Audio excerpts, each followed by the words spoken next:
esse é o canal Assessorando com Leandro Almeida e nesse vídeo eu quero trocar uma ideia com você sobre 3 tipos empresariais para micro e pequenas empresas. Empresário individual. O Código Civil traz no seu artigo 966 a figura do empresário individual. Ele não é uma sociedade, ele é uma pessoa física que exerce ali a sua atividade mercantil de produção de bens e de serviços, né? E tem a sua atividade, deve ter a sua atividade registrada numa junta comercial, então ele registra, não é contrato social como uma sociedade, ele tem um termo, né? Um requerimento de empresário que a gente chama, e à medida que ele registra isso na junta comercial, ele pode exercer uma atividade comercial ali. Exemplo disso, comércio de roupas, sapatos, uma sorveteria, mecânico, eletricista, enfim. Todas essas atividades mercantis podem ser um empresário individual. Não pode ser empresário individual profissionais regulamentados, de natureza científica, artística, esses não podem exercer, não podem ser empresário individual. Sociedade simples. O Código Civil traz no seu artigo 997 as disposições ali sobre a formação de uma sociedade simples. E nós temos basicamente 2 tipos de sociedade simples.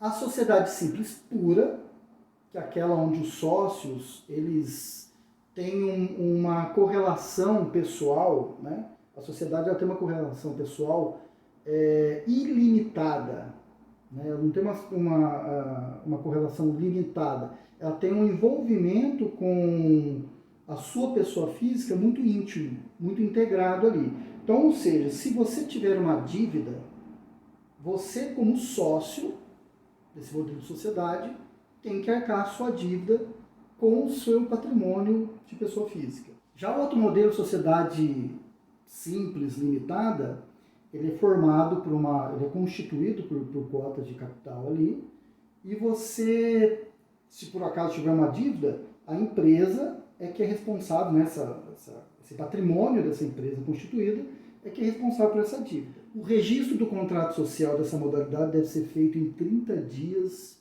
no cartório de registro de pessoas jurídicas do local onde foi constituída essa sociedade. A sociedade simples serve basicamente para aquelas atividades regulamentadas de natureza científica, artística, intelectual, né? Aquela que não pode ser no empresário individual, aqui ela encaixa muito bem, né? Eu tenho um caso de uma sociedade limitada, simples, limitada, unipessoal, né? Um serviço de advocacia. Sociedade limitada. O Código Civil traz no seu artigo 1052 as disposições ali sobre esse tipo de sociedade, e ela pode ser formada ali uma sociedade de 2 ou mais sócios, inclusive esse sócio podendo ser uma pessoa jurídica, e sócio unipessoal.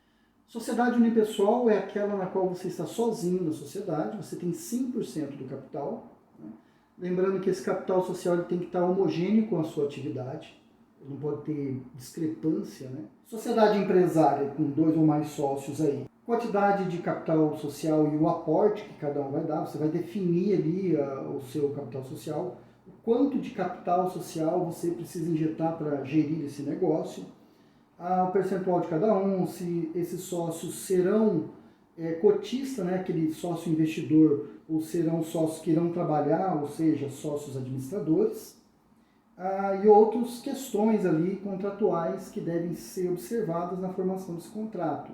A sociedade limitada ela tem que registrar o seu ato constitutivo, o seu contrato social na junta comercial dentro de 30 dias, assim como a sociedade simples. Todas essas modalidades que nós tratamos aqui, o empresário individual, sociedade simples, sociedade limitada, unipessoal ou não, eles podem abrir ou fechar filiais, né, a qualquer tempo, desde que altere os seus atos ali ou no cartório ou na junta comercial, onde o seu ato foi registrado. Uma coisa interessante é que o empresário individual ele pode se transformar numa limitada, pode fazer um processo de transformação para uma limitada.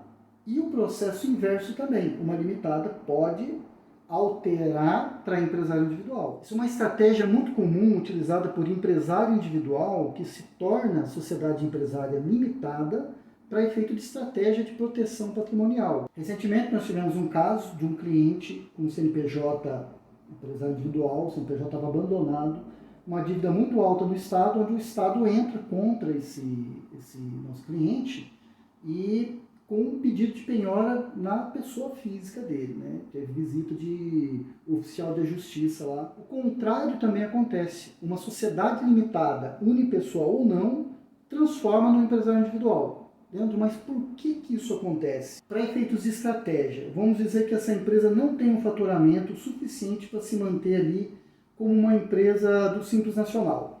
Então o que ela faz? Ela baixa o sarrafo, ela vira um MEI.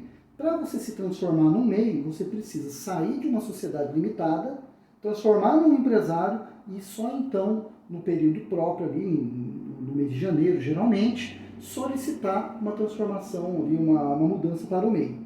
Essas modalidades também podem ser extintas a qualquer tempo, a pedido da sociedade, ou do empresário, ou do sócio unipessoal, à medida que ele não tenha mais interesse no negócio, por N razões, também sendo registrado esses atos ali em junta comercial ou cartório, onde o ato constitutivo foi registrado. Minhas observações finais são sobre esses tipos todos aí de sociedade, né? O empresário, sociedade simples, sociedade limitada.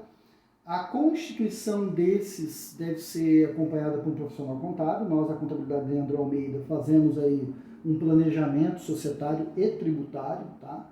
Tem alguns critérios a mais que envolvem toda uma tributação. Nós estamos falando aqui somente da sociedade, da formação e constituição do contrato. Mas também, somado a isso, tem a parte tributária. Então, quando que você deve ser um empresário individual? Quando você não deve ser um empresário individual, deve ser uma sociedade? Quando a legislação te proíbe de algo ou te permite algo, somado à parte tributária. Espero que você tenha gostado do vídeo, que eu tenha te ajudado de alguma forma. Te espero no próximo e fica com Deus.